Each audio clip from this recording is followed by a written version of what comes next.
Ini Ben. Jadi hari ini aku lanjut di bab 3 part 2. Satu kalimat yang aku ambil.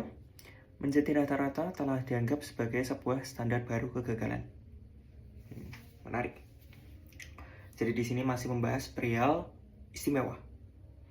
Dan Deru sempat membahas bahwa dengan kemajuan teknologi, sosial media, internet, itu membuat orang-orang yang istimewa itu lebih terpapar. Kita searching sedikit, kita bisa menemukan orang-orang istimewa tersebut.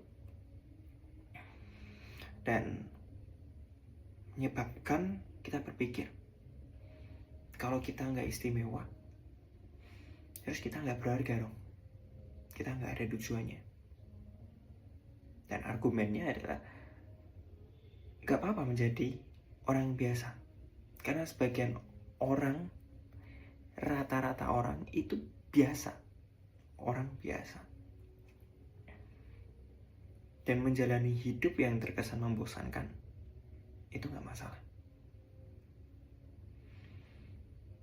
Karena dia ada bahas yang perihal internet itu, aku jadi kepikiran suatu podcast yang aku dengerin.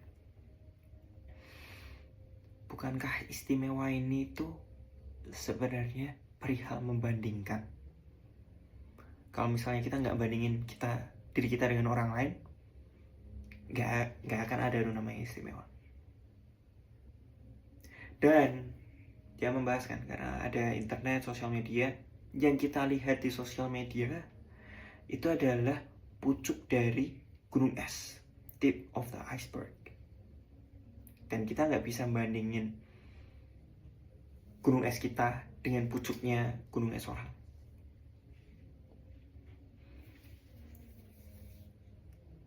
Itu menarik karena kita nggak tahu usahanya, kita nggak tahu seberapa banyak kegagalan yang dialami, pengorbanan yang dikeluarkan.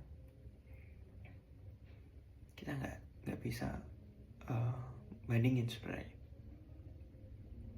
Dan quote yang kita semua tahu, atau kalau yang belum tahu aku kasih tahu, comparison is a thief of joy. Artinya pembandingan itu adalah pencuri dari kebahagiaan. Sehingga ada lagi quote yang aku suka adalah, kalau kamu nggak tahan buat bandingin, kamu mau bandingin dirimu, adalah bandingkan dirimu dengan dirimu kemarin atau dirimu yang sebelumnya. Itu comparison yang sehat.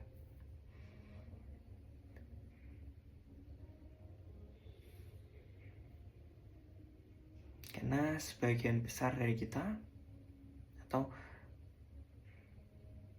pada akhirnya sebagian besar waktu kita akan melakukan hal-hal yang membosankan, yang biasa aja, yang rata-rata. Ya, bukankah membaca buku bagus, menonton film yang menyedihkan, lalu punya percakapan yang dalam dan menarik dengan orang lain, itu adalah hal-hal yang bermakna, hal-hal biasa, rata-rata yang bermakna.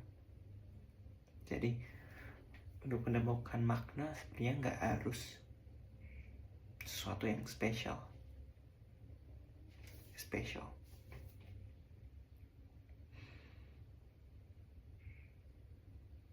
Oke, kalimat penutupnya adalah,